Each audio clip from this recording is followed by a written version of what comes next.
nta muntu agira umuntu ngo ndakugize pastori, nta muntu agira undi ngo ndakugize ngo mwarimu, ngo ndamukugize ngo profete, no. Ariko umukozi w'Imana nico yavukiye, nico yaremewe. Teme yaje jambo Imana yashize ku mutima, cyo numvise kibiragira mu mutima, ni jambo rivuga gusenga. Iyo tuvuze uko wocumenga uri muri bisi ni wosenga, uri ku musozi ni wosenga, deja ni uri mu rusengero wocumenga ni wosenga, ubitahuye mu buryo bw'umubiri. Uko gusenga bidusaba kumanza kwinjira hargoya mu cyumba hanyuma ukugara urugi. Ariko ayo majambo ntabwo ari mu buryo bw'umubiri, ariko ari mu buryo bw'imhemu. Imbwa irashira kumva indi mbwa. Imbwa iyo ikuze, iyindi mbwa igenzi yayo iratahura ati iriya mbwa ikuze burya ivuze iki. Uzosanga abantu bakuriye ahantu hari imbwa muzobibona, iyi mbwa ikuze iyindi hari biba ngombwa yuko iyindi ibyura umutwe gusa aho yari iryamye ikacyongera ikiryamira. Tukira abana, abantu twakuriye ruguru, umwana ashobora gusohoka mu ijoro hanyuma yitegereza hanze ahantu azi hari igitoki cyangwa hari igiti, mugakabona neza yuko ari umuntu ahahagaze.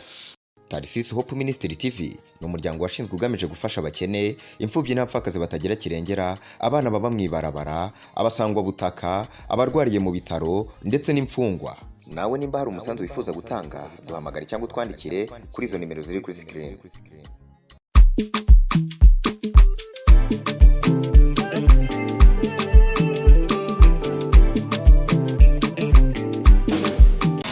Turabahaye mwiriwe na mwaramutse bakunzi bacu ba Taxis of Ministry TV bivanye naho muherereye. Turongera kubaramutsa kandi tubaha amahoro y'Imana cyangwa tubifuriza amahoro y'Imana ashikare kubana namwe. Turabakunda cyane kuri mikuru ya mbere muri kumwe na Parfait Indutsira byose. Ino munsi rero tukaba dufite undi mutumire mwiza, mutumira mubona yasha DJ yambaye neza. Rero turamuhaye ikaze hano muri studio kwa Taxis of Ministry TV. Turamuhaye ikaze, aramutse abakunzi wa Taxis of Ministry TV, aramutse n'abariko baradukurikirana. Turagwaye ikaze mukozi w'Imana. Murakoze cyane, Imana ihabwe icubahiro. Turabaramukije mwese mu izina rya Kristo Yesu umwami wacu. Ku mazina ni OSWALD NIZIGIYIMANA, sanzwe ndi umukozi w'Imana na cyane arongoye ministeri tw'abamaso.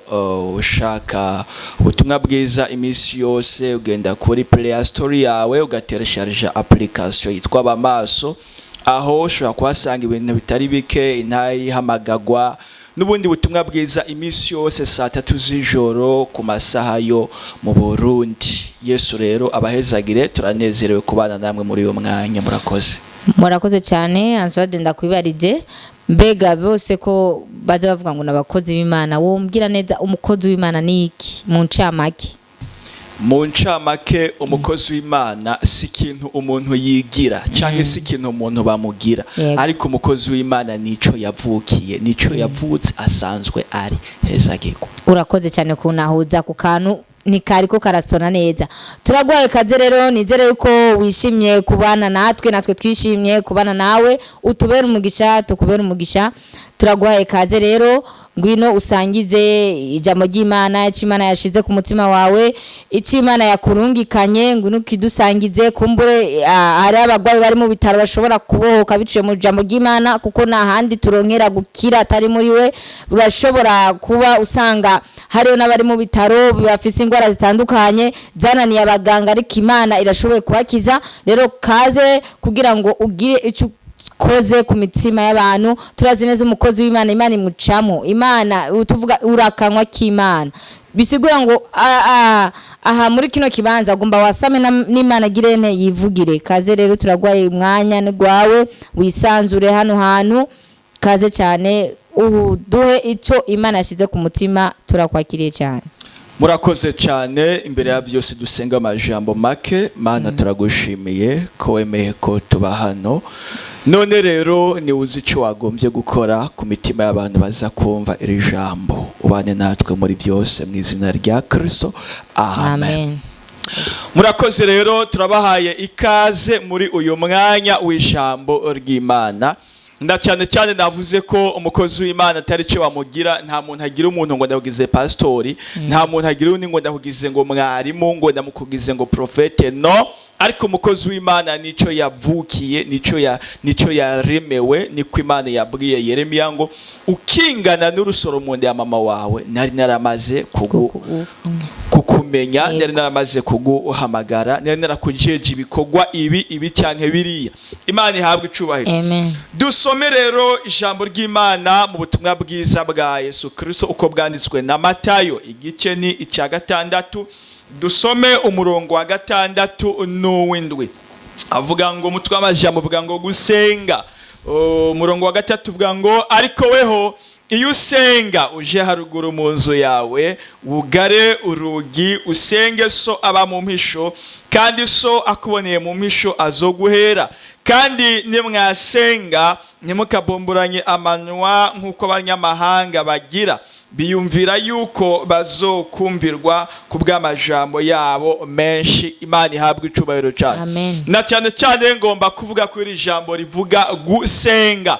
Teme yaje jambo Imana yashize ku mutima, cyo numvise kibiragira mu mutima, ni jambo rivuga gusenga. Gusenga abantu benshi babishizemo ukutamenya. Na cyane cyane twibuke ko Bibiliya irabyerekana neza ko abantu batishwe n'abadayimoni, ariko abantu bishwe no kutagira ubwenge. Niko ijambo ry'Imana rivuga Hosea igice cya 4 ku murongo wa 6. Rero iyo abantu basenga barabwirizwa kuba babishizemo ubwenge, bakamenya uburyo bari busenge. Icyambere Imana yacu dusenga twibuke neza yuko iri mu buryo bw'imhemu. Niko ijambo ry'Imana rivuga mu butumwa bwiza uko bwanditswe na Yohana igice cya 4. Ugiye gusoma kuri rya murongo wa 23 n'uwa 24, haratwereka neza yuko Imana ari mhemu, kandi abayisenga bakwiye kuyisenga mu mhemu no mukuri. Umuntu nawe niki? Umuntu ni mhemu yavuye ku Mana, ariko ikaba yambaye umubiri wavuye mu ivu. Igihe rero umuntu asenga arabwirizwa kumaza gutandukana n'umubiri, akamaza akinjira muri cya kibanza cyo mu buryo bw'imhemu Imana isanzwe ibirimwo. Aho rero niho Imana ushira kuyisenga mu mhemu no mukuri, kandi ikakumva. Imana ihabwe icubahiro cyane. Rero turabwirizwa iyo dusenga kumaza ubwa mbere, Yesu yavuze ngo maza winjire mu nzu yawe, maze winjire haruguru. Imana ihabwe icubahiro cyane. Iyo tuvuze uko wocumenga uri muri bisi niwosenga, uri ku musozi niwosenga, deja ni uri mu rusengero wocumenga niwosenga ubitahuye mu buryo bw'umubiri. Uko gusenga bidusaba kumaza kwinjira haruguru mu cyumba, hanyuma ukugara urugi. Ariko ayo majambo ntabwo ari mu buryo bw'umubiri, ariko ari mu buryo bw'imhemu. Biradusaba yuko iyo dusenga ko umuntu amaza akugara urugi. Icyambere icyo bisobanura ni giki? Maza wugare ajya amajwi ashobora kuzana inyuma akubwira ibi canke biriya. Nimba uri kurasenga ukamara kwibuka yukumva yuko amajwi akubwire ibyo wasize muhira, nturasenga. Nimba uri kurasenga ukazamba amajwi akwibutsa yuko utarariha inzu, mwene data, nturugara inzugi. Nimba uri kurasenga ukibuka ibikorwa kanaka by'imuhira utaratunganya, ndakubwije ukuri ko utarugara inzugi. Manza rero ugare inzugi, nukuvuga uwugara connection ya yandi majwi kanaka ashobora kuzana hirya no hino, ashobora gutera. Hanyuma ukaca rero usenga so aba mu misho. Nagoma ndakubwire ngo utarinjira muri cyo kibanza cyo mu buryo bw'imhemu, biragoye cyane yuko Imana ishobora kugutahura. Imana ihabwe icubahiro cyane. Amen. Uve ndababwire imbwa irashobora kumva iyindi mbwa. Imbwa irashobora kumva iyindi mbwa. Imbwa iyo ikuze, iyindi mbwa igenzi yayo iratahura ati iriya mbwa ikuze burya ivuze iki. Uzosanga abantu bakuriye ahantu hari imbwa muzobibona. Iyi mbwa ikuze, iyindi hari biba ngombwa yuko iyindi ibyura umutwe gusa aho yari iryamye ikacyongera ikiryamira. N'igihe imbwa ikuga, iyindi bikaca bisaba yuko iva hasi ikagenda iriruka kuyiraba, ukajya usanga zibiri cyangwa zitatu zahahuriye hamwe. mu bwami bw'imbwa iyi mbwa yakuze ariko iyindi yoyo yamenya ati iyi mbwa ikuze burya ivuze iki, ariko twebwe ntidushobora kubitahura kubera ko tutari muri ubwo bwami bw'imbwa. Imana ihabwa icyubahiro cyane. Niko bimeze. Iyo rero tumaze kwinjira kugira ngo dushobore gutahura iyo mvugo y'imbwa, nuko natwe twokwinjira muri ubwo bwami bw'imbwa twoca dushobora gutahura ati uko buri kose imbwa ikuze ivuze iki. Igihe rero Imana nayo ivuga ntabwo ivuga mu buryo bw'umubiri, ariko ibyo ivuga byose ibivuga mu buryo bw'imhemu. Biradusaba natwe rero ko tumaze kwinjira mu buryo bw'imhemu kugira ngo dutahure ya mvugo y'Imana. Haleluya. Ari nayo mpamvu abantu benshi usanga kuri Bibiliya bayitahuye nabi, kuko barayisoma bakaca bayitahura mu mubiri, ariko Bibiliya mu by'ukuri nta kintu cy'umubiri kirimwo. Bibiliya nihishurirwa. Biradusaba ko twinjira mu buryo bw'imhemu ngo dutahure icyo Bibiliya ivuze icarico. Imana ihabwa icyubahiro cyane. Ikigira kabiri, iyo dusenga twavuze akambere kugara urugi, kugara amajwi yose ashobora kuzana hirya no hino. Kigira kabiri, ugusenga kurabwirizwa kuba kumatanye no kwizera, kuko iyo umuntu asenga atizera uko gusenga kwiwe ntigushobora gukwimura imisozi. Ukwizera nako niki? Nukumenya rwose ibyisigirwa udakekereye ngo ntibizoba kandi bitabonwa, niko kubitumenyesha ko ari iby'ukuri. Aho nsomye Abaheburayo 11 ku murongo wa mbere. Igihe rero dusenga turabwirizwa kwizera. Mbega ukwizera kugizwe n'iki? Ukwizera kugizwe n'ibintu bibiri bikuru. Ni ibyiyumviro byawe gushira ko ibigumbagumba byawe, santima yawe, ni ibyiyumviro byawe bimatana n'ibigumbagumba byawe, nibyo bita ukwizera. Haleluya. Ibyo birasobanura iki? Igihe mvuze ngo ngomba gusengera ikintu kanaka, nimba mvuga ngo ngomba naka akire cyangwa ngomba gukira indwara akarorero, ndabwirizwa kurema icyo kirere cyo gukira mu byiyumviro byanje. Mu byiyumviro byanje nkarema icyo kirere cyo gukira, hanyuma mu mutima wanje mu bigumbagumba byanje nkaca ndemamwo uwo munezero w'igihe noba nakize. Nkaca nagura ibyiyumviro byanje, nkabona ngiye kwa muganga, nkabona bariko barampima, nkabona tangwara nimwe batoye akarogiye ngomba mfise hypertension, ngomba ko hypertension yanje ikira. Maza kurema icyo kirere cyo gukira muri jewe, nkamaza kubona neza yuko nakize, nkamaza kubyiyumvaho, nkagura nawe, nkabona nagiye kwa muganga, nkabona ngiye kwipimisha, nkabona ukuntu baza gutora yuko nakize atangwara nimwe ngwaye, nkaca ntangura kudevelopa uwo munezero nzogira igihe noba nakize. Nimba ari gutwenga gatangura gutwenga, ankatangura kwibonera ndi imbere y'ishengero ndiko ndashinga intahe yuko nakize. Nukuvuga mu byumviro byanje namaze kurema ugukira, no mu bigumbagumba byanje namaze kurema wa munezero yuko namaze gukira. Ibyo bigumbagumba guteranya ibyumviro byawe nibyo bita ukwizera. Imana ihabwa icyubahiro cyane. Rero igihe ibyo maze kubiteraniza hamwe ari ibibiri, biransaba akandi kantu kagira gatatu bita ibikorwa, kuko ukwizera nako igihe kutagira ibikorwa kuba gupfuye. Ukwizera kuri konyene kutagira ibikorwa kuba gupfuye. N'amajambo yanditse mu cyete cya Yakobo igice cya 2 ku murongo wa 17 n'umurongo wa 18. Ukwizera kuri konyene kuba gupfuye. Nimba Imana ikubwiye ngo wewe nzokugira umurimyi akomeye cyane, ntutore isuka ngo ugende kurima, ntibizopfa bisohoye. Nimba Imana ikubwiye ngo wewe nzokugira umudandaza, biragusaba kurema gusenga, urema icyo kirere cy'ibidandazwa bitandukanye. Ariko kandi va mu isoko, urafise 5,000 byo kudandaza irengarenga, tangura kuza kudandaza irengarenga. Urafise 20,000, wafise 100,000, ugomba utangure kudandaza amasabune, tangura gushira mu bikorwa. Ugusenga gutegeza kuba kuvagayemo no kwizera kugaherekezwa n'ibikorwa. Ibyo bintu ari bitatu nta nkeka inyishu y'Imana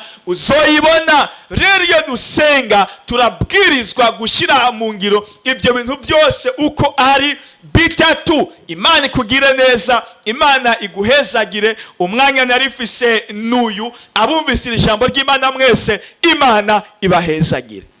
Murakoze cyane mukozi w'Imana, abashimiye cyane cyane, murakoze cyane. Ndibaza yuko neza bafashijwe abariko baradukurikirana. Wavuze amajambo menshi cyane, mugabo wavuzemo amajambo y'ukwizera. Abariko baradukurikirana barashobora kwibaza, mbega none ni gute uko kwizera nshobora kukurema muri jewe, nshobora kukurema gute? Nabicishijemwo uko ukwizera icyambere kurarema ibitabaho bikabaho. Ukwizera kumeze cyo kimwe n'ubwoba. Ubwoba nabwo burashobora kurema ikintu kitariho kandi kikabaho. Ndabahereza akarero gatoya.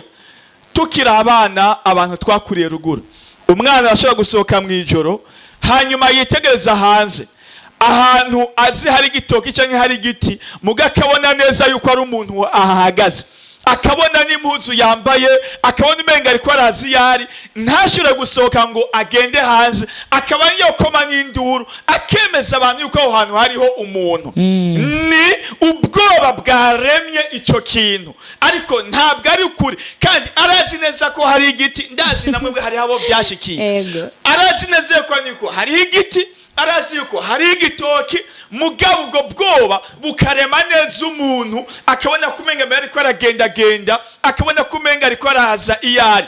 Ubwo bwoba nibwo bwashoye kurema icyo kintu. Ubwoba rero bumeze ukwizera rero gukora cyo kimwe n'ubwo bwoba. Imana ihabwa icubahiro.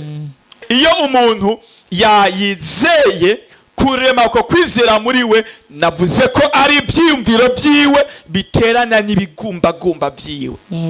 Nibyo bitanga ukwizera, ariko kukagira inkomezi gushigikiwe n'ibikorwa. Urakoze cyane ku majambo meza utubwiye. Nizere yuko bamwe bariko baradukurikirana bafashijwe. Murakoze cyane, turabashimiye. Muga imbere ko musozera tubasabe mufata kanya mudushire mu biganza by'Imana, mudusengere, musengere n'abariko baradukurikirana kugira ngo Imana ibareme mu kwizera. Hariho benshi batakaje ukwizera bivanye n'ibihe bariko baracamo. Ukwizera kurashobora kudendebukirwa, nyemba barakubwiye kwa muganga udashobora gukira ingwara, ugasanga ukwizera kwatakaye. Rero turakwingize mukozi w'Imana, dushire mu maboko y'Imana, n'abariko baradukurikirana bari hirya no hino, ubasengere kugira ngo Imana ishikare ireme kwizera kunini guhagije muri twebwe. Kaze mu masengesho. Murakoze cyane, na cyane icyo nanumva kidudubiza umutima wanje kwari uko kwigisha abantu uburyo nabo ubwabo bo kwisengera. Cyane pana jewe gusengera abantu, ariko nabo ubwabo bige ukundi bo kwisengera. Ejo cyangwa herya yejo uzosanga umuntu ataronse umukozi w'Imana hafi amusenge, mugabo ndakweretse sokrezi wanje nanje uburyo nkoresha mu gusenga. Nk'ubu ngo bana gusengere, ngomba kurema ibyo bintu byose nakubwiye, kumva yuko biriko biraba, kandi mu by'ukuri bizoba. Abagwaye baragiye gukira, abarwaye ingwara zitandukanye baragiye gukira muri kino kihe cyo kwizera. Ariko tekera buno bumenyi bw'ukuntu nawe ubwawe ukwiye kwisengera. Dusenga Imana. Mana turagushimiye, Mana turakubashe, kuko ari ugombye guhishura amabanga nkaya.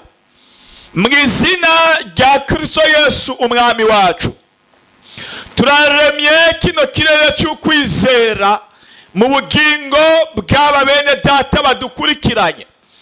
Turatuye mu izina rya Kristo ngo kwizera kwabo ni kuduge, peporti ibintu byabaciye ivutu, ariko bumve yuko mu kwizera ko hakiriho ibindi byizigiro byo kubona ukugira neza kwawe Mana.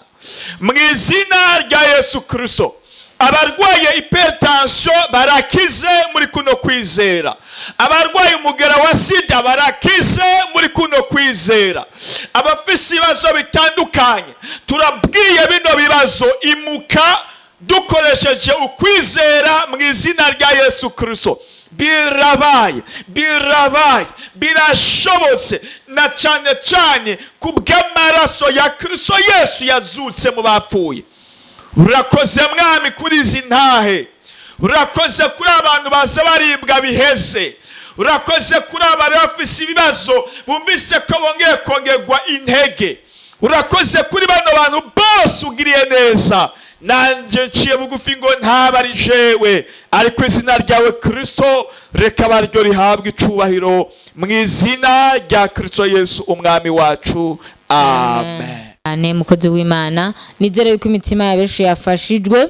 Rero ni handi nyene tuba turi ko muri studio kwa Taxi Shop Ministry TV, bakunzi beza mudahingishanya kudukurikirana. Murabona ko twabazana ibintu byiza cyane, mushishikare musangiza abandi, mugire commentaire, mugire partage, musangiza abandi, nuwibagire na babandi bananiranye yuko Imana ishoboye kuzura ivyabo byari byarapfuye, ibyabo byari byaramaze igihe kinini biboshwe, Imana irashoboye kubibohora. Rero turabatumiriye mu kano kanya keza kugira ngo mushishikare mudukurikirana. Murakoze cyane, murakoze kubana natwe, murakoze kutumviriza abari hirya no hino. Rero Imana iracariho, Imana iracakora, Imana irashoboye. Imana nimeze nk'abantu, imvugo y'Imana iteye ubwoba. Imana ivuze kira urakira. Imana nitanga umuti wo gufufaza, ariko Imana itanga umuti wo gukiza. Murakoze cyane rego bakunzi bacu mukomera dukurikirana. Nuko rabivuze kuri micro, mwari kumwe na Parfait Indutira byose n'umutumire wacu, nizere yuko yabafashije neza cyane.